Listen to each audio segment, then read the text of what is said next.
I don't know any college kid who doesn't love Taco Bell.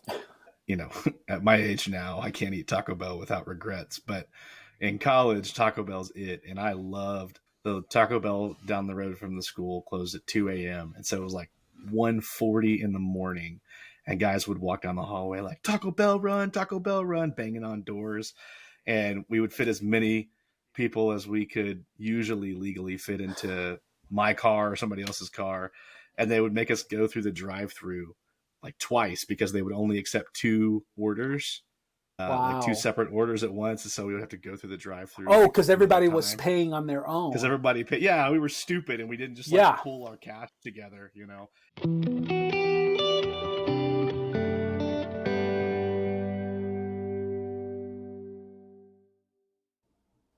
Hey, everybody. Welcome to our podcast, Enjoy College on Purpose. This podcast is all about helping people make the most of college.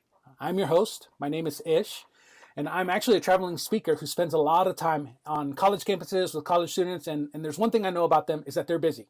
And so what I want to do with this podcast is I want to make sure we don't spend any more than about 25 minutes.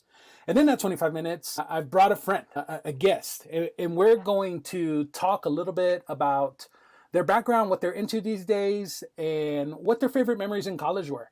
And in all of that, we're going to dig for some insight to try and make the most of our college journeys today. And so I'm super excited about my guest that I have today. My guest's name is Jared Milam. And from a personal perspective, my absolute favorite thing about Jared Milam, I refer to Jared as like a FASA type of a guy. And so what I mean by that is when you look at Jared's life as a family man, as a business owner, chasing life goals and convictions, I mean, this is, if everything goes crazy in our world and we start operating in tribes again, I would want to be a part of Jared's tribe, just because of the way he lives his life, the way he operates, the way he leads, the way he takes his next steps on a consistent basis. Totally a Mufasa style of a man. And so with that endorsement, Jared Milam, how are you doing today, buddy? I'm doing well. How are you, Ish? Doing good, man. I'm glad to have you on board.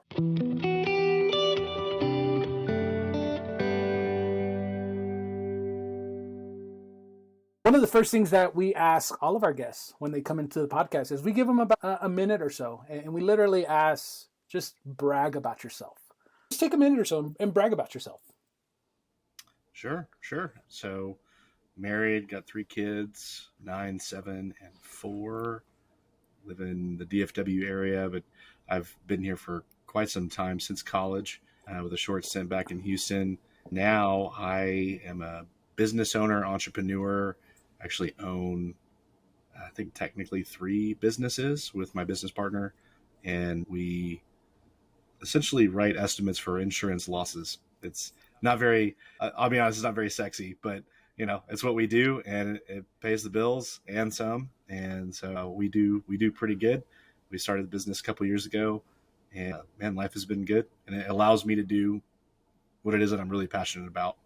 And so I do ministry in apartments, and that's what I care about doing. And so, yeah, that's kind of where we're at. No, dude, and I'm so glad you touched on all of those things. Definitely, from like a business standpoint, I remember you sharing your journey with me sometime back, and I mean, you certainly lived kind of the lifestyle of working for a big time insurance company, 80-hour weeks, kind of away from family, and suddenly here, kind of at this breaking point in your life, you then spun that skill into this business that now suddenly not only has won you a lot back, but it's also created this opportunity for you to chase down ministry in apartment complexes.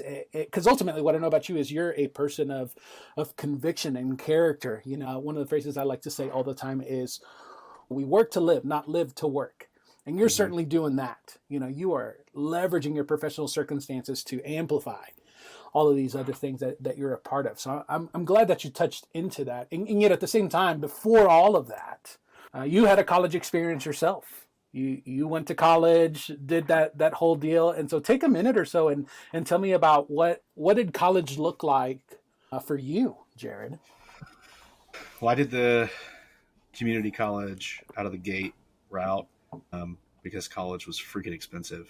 And my parents made enough money to where I didn't get any grants, but not enough money that they were willing to pay for my school. So I got to take my entirety of my school out in student loans. Yeah, I did community college for a year. I think I like the CLEP exam allows you to, it sounds like a terrible test name, but it allows you to get college credit. And so I took those right out of high school, got a semester out of the way, and then took 2 more semesters of community college, transferred to Dallas Christian College. And that's where I went to school. Full-time student. I lived on campus. I lived off campus. And I worked the entire time. Yeah. Full-time job, sometimes 2 jobs while I was a student. And in fact, 1 semester or 2 semesters, I did 2 jobs and baseball and like 18 hours of classes. I don't recommend it. I was going to say there's a lot going on with sports and academics and working. But, you know, as I said earlier, you're certainly a guy who kind of takes life by the horns and wants to make the most out of the opportunities in front of you. So thanks for painting that picture.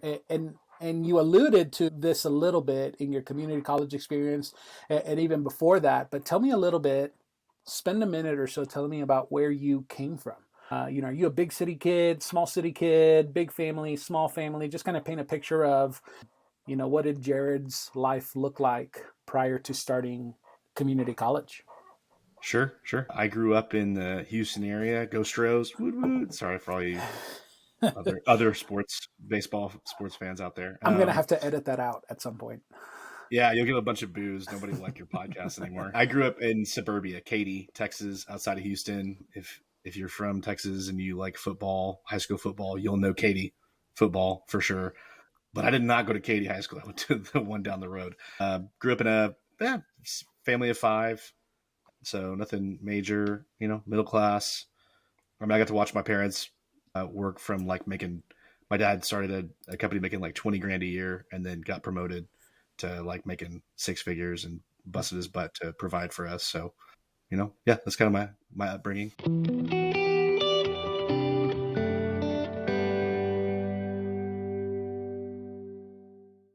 I wanted to dive into a little bit more about your college experience now. College. And so when you think about most memorable experiences in college, what floats to the top? So when I lived on campus, I don't know any college kid who doesn't love Taco Bell. You know, at my age now, I can't eat Taco Bell without regrets. But in college, Taco Bell's it. And I loved the Taco Bell down the road from the school closed at 2 a.m. And so it was like 1:40 in the morning. And guys would walk down the hallway like, Taco Bell run, banging on doors. And we would fit as many people as we could usually legally fit into my car or somebody else's car. And they would make us go through the drive-through like twice because they would only accept 2 orders, Wow. like 2 separate orders at once. And so we would have to go through the drive-through. Oh, because everybody was paying on their own. Because everybody paid. Yeah, we were stupid and we didn't just like pull our cash together, you know. Hey, you owe me $5 because you weren't going to get it back in college. It's true. And this was before the Venmo days. Yeah, this is way before Venmo days. So, you know, if you're using your debit card, you could forget it. Bill's not remembering that he owes you money and is buying your Taco Bell next time. So probably the other one, we used to play ultimate Frisbee out on the soccer field at night. And one night in particular, I'm pretty sure we trashed the game soccer field because the sprinklers came on, and it was amazing. I mean, we were like slip sliding everywhere. I have a memory of my roommate was a big guy and he could chuck that Frisbee forever. And we used the glow in the dark one, and he threw that thing, and I ran and I wasn't going to make it. So I was like, what the heck? And I dove head first and I slid probably like 8 feet in mud underneath the Frisbee and like caught it on my chest to score, and was like, oh my gosh, that was amazing. And you could never replicate anything like that, right? It's in the moment, and that's all you get is that one memory. But I replay when I think about college. I replay, oh man, ultimate Frisbee was so much fun. It's like 30 people running around playing that game on a soccer field. You know, it's so interesting because, you know, I ask you this question about your top 2 favorite memories, and you immediately go into some of these social experiences rather than, you know, some experience getting a scholarship or winning a specific award or achieving academically. You know, you don't necessarily go that route. And so I'm really, really curious, what was it about these social experiences, the social end of college, that mattered to you so much? Like, why did that jump out so quickly? We went to small college, like really small college, and got to, I don't know, I got to be a part of the crew, right? I got to be a part of the group, and even in the small college, you've got different subgroups of people, and I don't know, I really value community. Hmm. For me, that's individual accomplishments are great, but if you don't have anybody to share it with, like who cares? Yeah. nobody nobody wants to be the what's the Michael Jordan Air Jordan movie or whatever, the at the end of it, the spoiler alert, sorry, the guy who's the agent is by himself. He just sold his agency for like millions of dollars, and he's by himself eating a steak dinner. And for me, that's just not that's not worth it. So I'll still work hard for the accomplishments, but if you don't have anybody around you, then you know. That's interesting. Would you say that? So you're clearly a champion of this idea. If you want to go fast, go alone. If you want to go far, go together. And you're totally all about, like, Mhm. man, let's go far together. Would you say that as an 18-year-old, 19-year-old, you were consciously like mindful of, like, man, I'm all about community and being all about people, or was it more accidental? Like, kind of speak into that a little bit. Yeah, I mean, it has something to do with my life growing up. I didn't have the best time in school Hmm. growing up. I mean, academically I was fine, but that didn't go very well in the school that I went to. So I got picked on a lot. I was not the not the kid that people called to hang out with. I didn't get invited to parties or anything like that because I was a nerd, I guess. I don't know. And so to be able to in high school, for me it changed a little bit, and I had my group of friends and it was fine. But in college, I just felt like I got to really push into that, and honestly it was probably my insecurities. I just wanted to be around people who cared about me and liked me, and and I wanted the accolades, right? I wanted people to. But now that I know more about myself, I can say that what I didn't realize subconsciously is that I really did care about, because I was like an Eagle Scout. I was a straight A honors student, all that stuff. But when I didn't have anybody to share it with, it was like Hmm. it just didn't matter that much to me. And so I would have rather have had the people around me and not have accomplished as much than to accomplish all of it and look behind me and find that there's nobody there. You know, this is a very common trend within college students today, where they will also share, hey, my high school experience was one I'd honestly like to forget. There's not a lot that I appreciate, or a lot that I just care to hold on to. And so now that I'm in college, it's honestly like breaking away from what high school was, and yet at the same time, college kind of presents this fresh start, away from those undesired experiences. And, Mm-hmm. and so, what do you say to this college student who looks back on their high school experience, and it's painful? What do you say to them to still keep them open to the concept of connections and friendships and networking for professional value throughout their college experience, rather than, hey, let me just isolate and let me focus on getting mine, and making the most out of my college experience on my own? So I mean, the people that I knew in high school, I, I don't keep up with any of them Mm. all. But the people that I went to college with, I mean, you're part of that friendship group for me, man. We've got a bunch of guys that we keep in touch with, and when I tell other people about it today, they're like, "What? That's crazy!" And so for me, I look back on the relationships that were formed and the hangouts and the bonding, not at not at the expense of my grades, right? Mm-hmm. Not at the Mm-hmm. expense of, I was paying a lot of money to go to college. I was gonna get what I needed out of it. But I would say that let college be a fresh start for you, right? Especially if you're going to college. Like I don't know. I know a bunch of people who were in college and all they did was just stay connected to their high school people. Mm, And for me, I was ready to just move on with my life and move to the next phase. And college became that for me. And it gave me a fresh start. I was in a new city. I moved from Houston to Dallas, and new experiences, new opportunity to make first impressions. And I didn't always nail it, right? I did. Sometimes I grew on people more like a fungus than I did a friend. But I would say that as we all matured, we all became close and became good friends. And I don't know.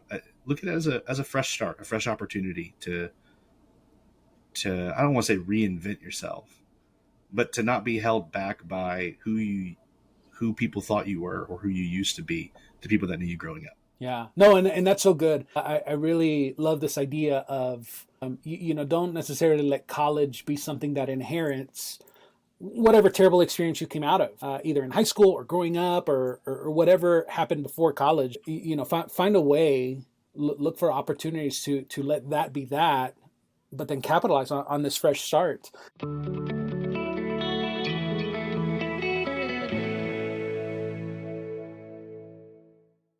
The other question I like to ask is, what is something you know today that you wish you knew when you were starting college? It would have to be that you don't have to get paid to do what you love.